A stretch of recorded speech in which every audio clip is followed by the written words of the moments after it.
Apple Card packaging leaks. The two new colors will replace the current blue and coral colors.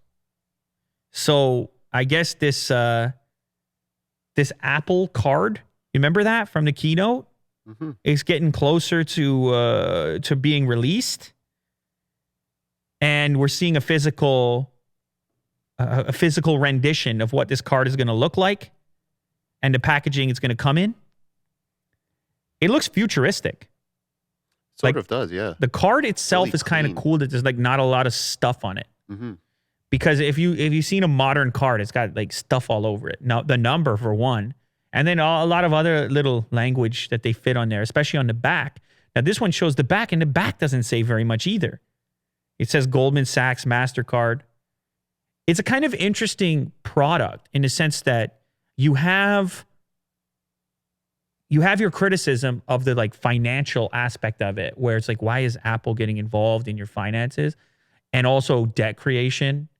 A lot of people have feelings about that. Like if it's not everyone enjoys the whole credit card experience.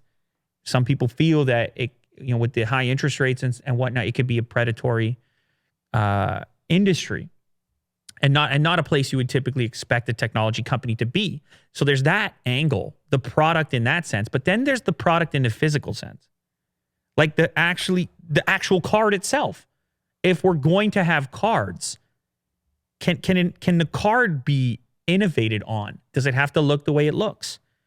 And it's funny because this is just a card, but it feels like an Apple product. The product, the physical thing. It fits in with the rest of your Apple ecosystem. It's almost like this is one of those cases where you might get this as an Apple fan, not me specifically, but as an Apple fan, just to complete the kit, the everyday carry. Do you know what I'm saying right now? Yeah. Like you might not even like look at the financial, the paperwork. Be like, oh, the interest rate's kind of high over here or whatever.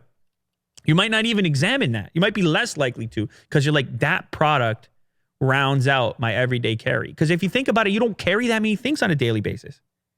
You got your phone. You got your card, which is usually one, maybe two.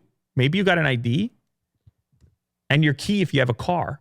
You don't carry that. And then your laptop if you have one. Or maybe an iPad. You don't carry that many things every single day. So Apple's like, we want to wipe out any other brand you carry besides us.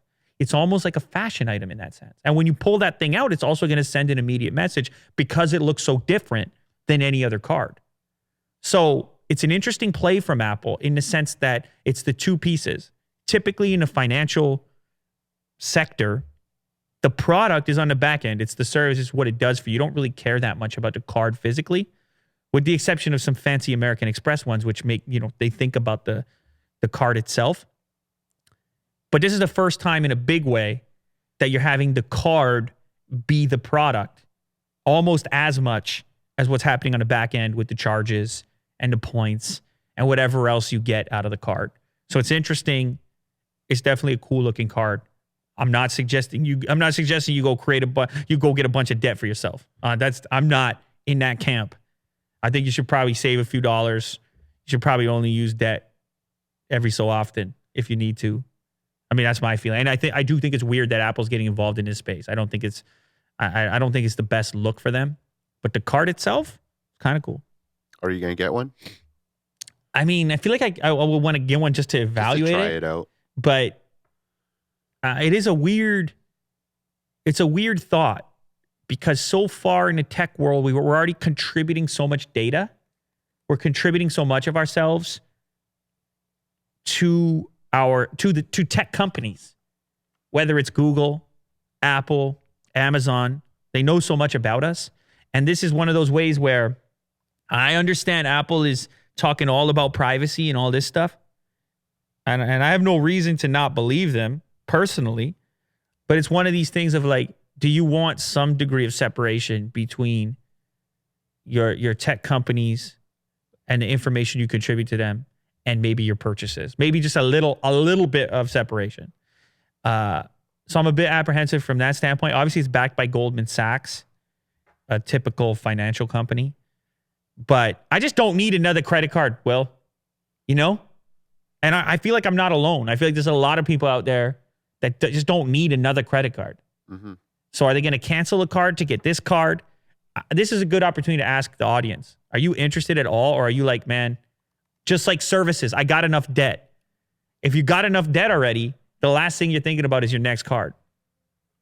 Now, I understand they got some rewards and stuff. And if you shop a lot at the Apple store, there's some perks to this one. But I don't know. The whole thing just has a weird flavor to it. Because here's a company, Apple, that brought us the iPhone. And now they're giving you points on your card. It's just, I don't know. It's weird. I don't think it's ever going to be less weird. Even once I start to see these things out there, it's still going to feel weird to have Apple responsible for your finances in any kind of meaningful way. But maybe it's the future. We'll have to wait and see.